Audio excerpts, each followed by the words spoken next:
going as far to think she's having like a monster summoning circle. Like they low-key think this girl's drawn like a pentagram in the sand. Well, hello and welcome back to You and Idol episode 9. We have our first Nana episode outside of her character debut, and let's see where this goes. I was curious how they were going to handle her character after the first episode, since it seemed to be a pretty open and closed book with that particular plotline. And I don't know if I dislike or am okay with how they handle her in this episode. Mostly because it ultimately ends up very self-contained. And it's also a plotline that's not completely original, specifically with blue cures, but we're going to get into the details on that and we're going to talk about it. First thing that happens at the top of the episode is Nana ultimately calls her mother and puts in her sort of like daily report on how things are going, at which she cites that she's been practicing piano. Her mother hits her with the, "You don't have to just do piano, you can do other things in life," which shakes Nana to her core, and the rest of the episode unfolds from here. The next day, following that, Uta and Kokoro begin to notice that Nana is behaving strangely. First oddity that she does is that she habitually walks on the white line only while going to school, to which the girls decidedly begin to write fanfiction about it. Uta decides that this is actually the 7 wonders of Nana, which is a pun because Nana is the word for 7. And it's like, you know, the whole like 7 world wonders or 7 wonders of the world kind of situation going on there. And decides that all these rare oddities are just going to be in a set of 7 because her name is Nana. Nana continues these oddities when Uta complains about homework and studying, which triggers Nana to suddenly burst into rapping. Next oddity we get for number 3 is Nana shows up with a funky little hairstyle and begins to have an Animal Crossing catchphrase where she ends every sentence with Nana. And to continue their fan fiction, Uta and Kokoro draft up this whole headline bit for every weird thing that Nana does. And during this there's a silly little bit where Nana absolutely takes Puridun out with her twin tail. That was just kind of goofy silly. For number 4, while trying to study for her math test, at which we also learned that Uta is just specifically really bad at math. She might not just be, we may actually not have her just be a dumb pink cure. She could be just dumb in one category, which we've done occasionally.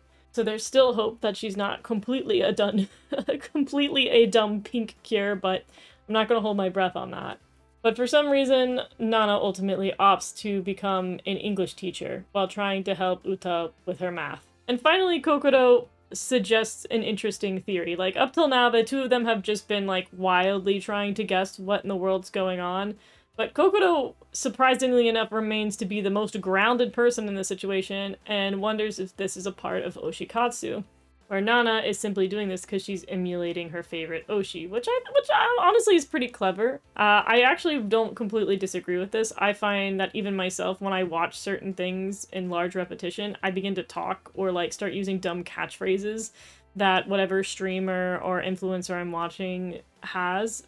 Like, that's a pretty reasonable guess. I'm not gonna lie. I was kind of Kokoro was kind of cooking with this theory, but we can't stop here. We hit oddity number 5. Where Hamori ends up walking in and is like, "Stop doing this homework nonsense and play with me." And specifically, she wants to play piano with Nana. And Nana says, "Oh, this is an opportunity to do another thing." And so she pretends to be, I guess technically speaking, maybe this is a callback to Wonderful Precure, because she just starts going gow gow. But it honestly felt more like her movements were like a bear.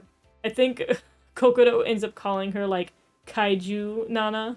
And maybe it's the people pleaser inside of me that, like, hates the bit that she does here.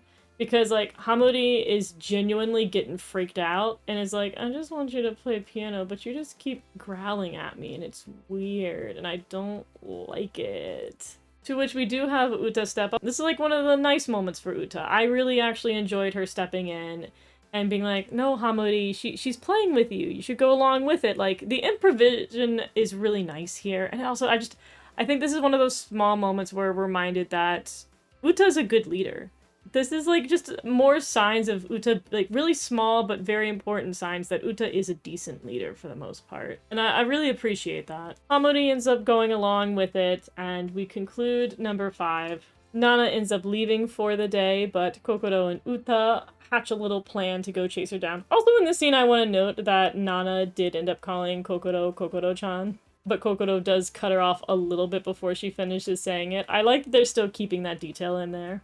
But these two have become way too invested in the concept that there's going to be 7 of these oddities, so they decide to track down Nana so they can watch the last 2 weird things she's gonna do for the day. One of which that I don't even consider to really be odd. We had seen in a previous episode that she likes this mascot Hanami-chan, so her going and like giving a letter in declaration of appreciation to Hanami-chan makes a lot of sense. It's just pretty par for her character. She's like, this is my favorite mascot who like had a huge impression on me as a child. So like, I don't even really consider this bit odd. Like, the last one was odd. Number 6, not as odd. And also, it just makes her happy. This was kind of cute. And for her final bit, she goes down to the beach and starts drawing something in the sand, which the girls once again start writing crazy fan fiction in their heads as to what she's doing. Going as far to think she's having, like, a monster summoning circle. Like, they low-key think this girl's drawn, like, a pentagram in the sand. It's kind of wild. Clearly, communication is not key in this episode. And then I think for one of my favorite monster transformations so far in this season, we see Hanami-chan, the mascot, is reading the appreciation letter and is getting, like, inspired from the appreciation letter from Nana. And then that subsequently turns them into the monster of the week, which we have, like, the normal level of hardship trying to defeat. You know, winning on one end, we come up with a strategy, we defeat it. It's not anything particularly unique. But I do like this one bit in the battle where Purirun points out that she wants Wink to be the one to do the finisher. Because normally, like, it's not really clear on who's decidedly the finisher attack for an episode.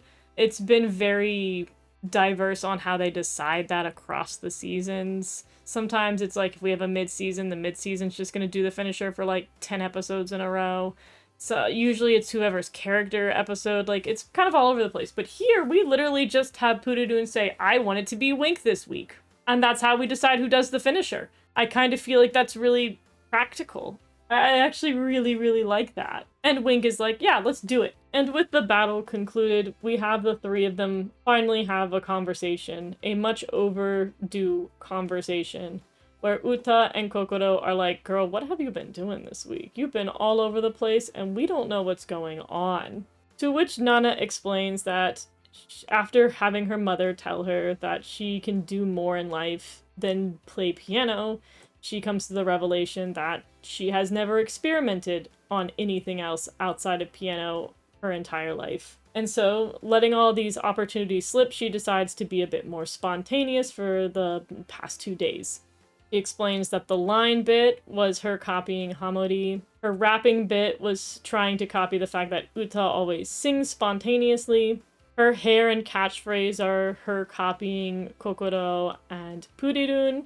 Her practicing English during the study session was emulating her mom who's overseas. Her improvision for being Kaiju Nana was just trying to emulate how Uta does very random things occasionally. Which I honestly still think is the weirdest one, and also the level of lack of self-awareness during it was a bit weird to me. I didn't love that one, but I think it's just because this I was like not happy with seeing Hamori get progressively more uncomfortable. I was like, stop freaking this child out. And she explains her giving her, and in the case of Hanami-chan, she was showcasing her appreciation to her Oshi, which she was inspired by Kokoro, who constantly showcases her appreciation for Oshi. So that all makes sense, and honestly, I think that was the most predictable one of the batch. Like, that made sense. And then, for her final spontaneous bit, she did not draw a pentagram, she just drew the gang, and it was pretty cute. And overall, in the case of this episode, I'm stuck on whether I think this was valid progression for her storyline, because yes, she has been locked into the whole piano thing and she hasn't had room to try to do other things before, and her just doing this kind of like very spontaneity rush makes sense for her character. I also think it makes her character slightly more intriguing because, again, like I said before, I was worried about her character being on the more boring side. But her experimenting with being a little bit more out there and trying new things is a direction you could go for her character. My only hesitation with this, and my only problem with this, is that it's not necessarily the first time we've done this in the franchise. There have been a lot of blue cures who feel like they're really locked into whatever it is that they are, like, originally told to do or meant to do, and then later down the line they're like, I don't want to do this thing. We saw it with Cure Mermaid. We see a little bit of this with Cure Diamond. And then, very unfortunately, we see this with Cure Ange. And there's a little bit of conflict with Cure Fontaine as well. I'm like, this is just not an original plotline for me for a blue cure. And again, similar to her debut episode, this plotline is kind of an open and closed book. She's like, I tried being spontaneous this episode, and it was fun. And that's kind of it. I don't expect her to continue this bit outside of this episode. And I have zero predictions for what in the world they'll do for her next character episode. So I'm still kind of like, they need to do something with her character. They need to have some other, like, broader plot line. Because I don't like that her character this early into the series, like, we're only on episode 9 and she already feels fairly stunted. So I'm really hoping that either they bring this back somehow, like they don't have this really just be inside, like her whole like spontaneity bit just be inside this episode. I'd rather see her character continue to experiment with like doing other things or maybe having other hobbies if they're going to go in that direction. Because we have had that before and it worked out pretty well. We had Cure Prism, who at the beginning of the series was like, I don't have a thing that really makes me special. But she ends up picking up relatively quickly a thing, and it becomes more and more important as the show goes on. And I really think for what her character could have also suffered from being like, I'm just here, ended up having a very well-developed character and a very interesting plot line that became very, very relevant for the entirety of the series. And I'm hoping that they can sort of do something with Wink. I still think we're early enough on in the series that they could put her plot somewhere. But right now, this is not giving me super high hopes for her character. And I'm begging with my whole soul that this plotline goes more in the direction of something like Cure Mermaid and not in the direction of Cure Ange. That's all I'm asking. But overall, I'm getting the vibes that she's going to probably be the least interesting character of our cast, unfortunately. Unless they find something else interesting to do with her, I feel like she's going to end up being less and less important as the show goes on and probably sidelined more and more. Really want them to do something else. I need something else. Come on, she's the blue character. Throw me a bone. But who knows, maybe they will magically give her a love interest like they did with Cure Diamond. We don't know. And then the episode ends with Uta realizing that she didn't study for math and then did poorly on her test. The end. Bye-bye!